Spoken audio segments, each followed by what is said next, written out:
اور جب تم اس شخص سے جس پر خدا نے احسان کیا اور تم نے بھی احسان کیا یہ کہتے تھے کہ اپنی بیوی کو اپنے پاس رہنے دو اور خدا سے ڈر، اور تم اپنے دل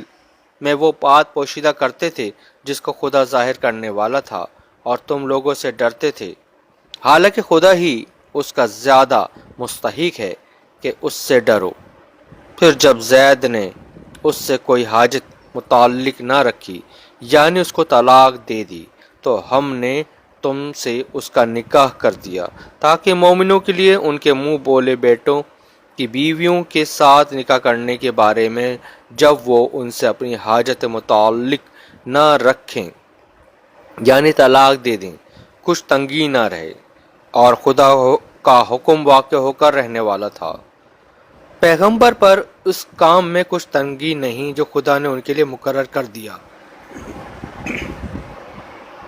جو لوگ پہلے گزر چکے ہیں ان میں بھی خدا کا یہی دستور رہا، اور خدا کا حکم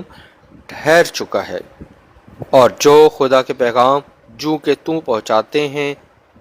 اور اس سے ڈرتے ہیں، اور خدا کے سوا کسی سے نہیں ڈرتے تھے، اور خدا ہی حساب کرنے کو کافی ہے۔ محمد صلی اللہ علیہ وآلہ وسلم تمہارے مردوں میں سے کسی کے والد نہیں ہیں، بلکہ خدا کے پیغمبر اور نبیوں کی نبوت کی مہر، یعنی اس کو ختم کر دینے والے ہیں، اور خدا ہر چیز سے واقف ہے۔